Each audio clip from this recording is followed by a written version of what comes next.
What if I told you that a modern nation declared war on birds and got absolutely destroyed? This is the unbelievable true story of Australia's Great Emu War of 1932. A military deployment with machine guns versus thousands of feathered adversaries who just wouldn't lose. Enter the emu. 20,000 of them. They weren't migrating, they were invading, and they were hungry. The damage was catastrophic. Thousands of acres of wheat were trampled and devoured. The birds didn't care about fences. They walked right through them, leaving behind open gates that invited rabbits to destroy even more of the crops.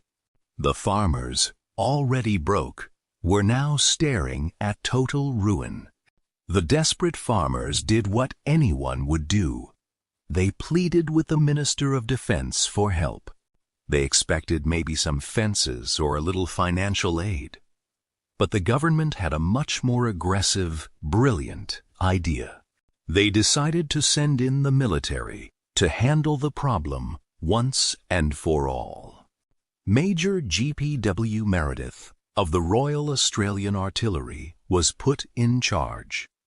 He was a man of action, armed with 2 Lewis machine guns and 10,000 rounds of ammunition.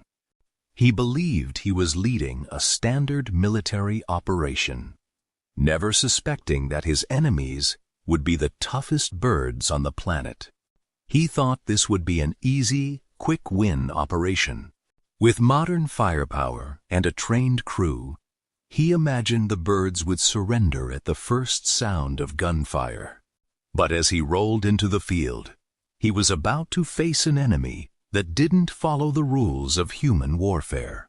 The first engagement was a wake-up call. The soldiers opened fire with the machine guns, expecting to mow down the flock. But the emus, they didn't panic, and they didn't stand still. They simply scattered in every direction, sprinting away at 30 miles per hour, making it impossible to aim. Thousands of rounds were unleashed, filling the air with noise and lead. But the birds were absolute masters of evasion. They kept their distance, and every time the soldiers tried to close in, the emus moved just fast enough to stay out of the kill zone. Dot was chaos. Just when things couldn't get any worse, the Lewis gun jammed. The birds, seemingly sensing the weakness, took their chance and scattered deep into the thick brush. The soldiers were left standing in the heat, clutching a useless weapon, while the birds stood just out of reach. Major Meredith was completely baffled.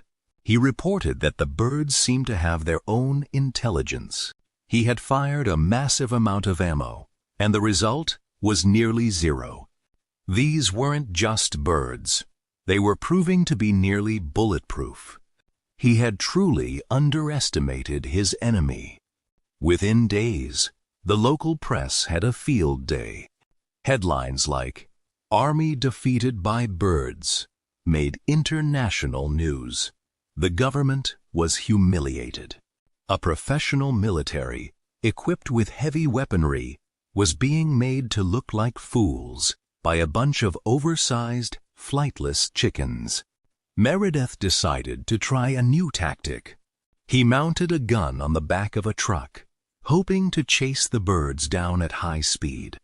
It sounded good on paper, but the Australian terrain had other plans. The ground was so rough that aiming was impossible. It was a disaster. The truck bounced over holes. The soldiers were thrown around, and they couldn't hit a single target. The emus were just too agile, dodging and weaving through the scrub, while the Army's vehicle struggled to stay upright. The whole mission was falling apart. You have to admire their resilience. These birds were fast, incredibly tough, and seemed immune to the military's best efforts. Even when hit, they often kept running. They weren't fighting for land. They were fighting for survival. And that made them an extremely difficult opponent to break. By the end of that phase, thousands of rounds had been spent. Yet, the number of birds taken down was pitifully low. The math simply wasn't working. The cost of the bullets alone was worth more than the wheat the birds were eating. It was a financial and military nightmare. The public started laughing. The Great Emu War was quickly becoming a national joke. People were writing poems and songs about the army's failure. The government, which wanted to look strong, was suddenly the target of massive ridicule across the country. In Parliament, the opposition members were absolutely furious. They demanded to know why taxpayer money was being wasted on fighting birds. They asked if the government would next give out medals to soldiers for shooting at rabbits or mice. The pressure was mounting every single day. Finally, the order came: withdraw. Major Meredith and his team had to pack up their gear and retreat. The military officially admitted total defeat. They had lost the war against 20,000 birds, and there was no hiding from the reality of the situation. The emus remained in the fields. They didn't sign a treaty. They didn't pay for the damage, and they didn't leave. They just kept eating the crops. They were the undisputed champions of the wheat fields, and they stayed exactly where they wanted to be. But why did the army lose? It's not just a funny story. There is actual science behind the emu. They are evolved for endurance. Their bodies are built to run for days without stopping, and they have survival instincts that humans just don't have. Consider their anatomy. Thick plumage acts like natural armor, and their powerful legs provide incredible bursts of speed. They aren't scared by loud noises like other animals. They are curious but cautious, and that makes them extremely difficult to hunt or control with primitive tactics. Their intelligence in the wild is remarkable. They don't cluster in tight groups like sheep. They spread out, which completely breaks an enemy's formation. You can't use traditional military tactics against an enemy that refuses to stay in one place or follow a predictable path. It wasn't just a war on birds. It was a desperate, panicked move by a struggling post-war economy. The government was trying to prove it could provide for its people, but they chose a battle they couldn't win, and that distracted them from the real economic problems. Today, emus are a protected species in Australia. They won the war, and they effectively won the conservation battle too. Australians now take pride in their strange history, and the emu even appears on their national coat of arms, a reminder of who really owns the land.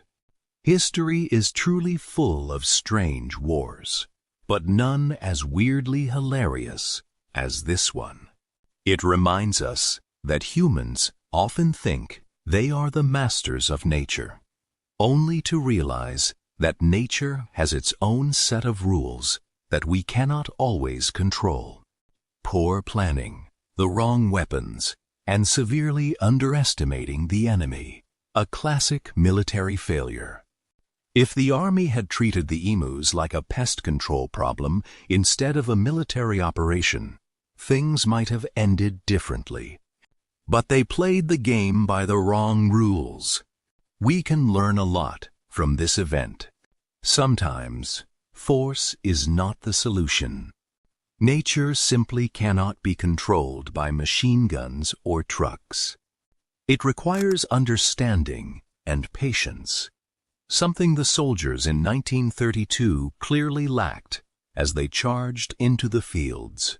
The Great Emu War remains a lesson in humility for all of mankind. It stands as a hilarious, humbling reminder that even the most powerful human tools are no match for the resilience of the natural world. It really was an epic clash of man versus bird. Did you enjoy this bizarre piece of history? If you want more stories like this, hit that subscribe button for your daily dose of the strange and historical.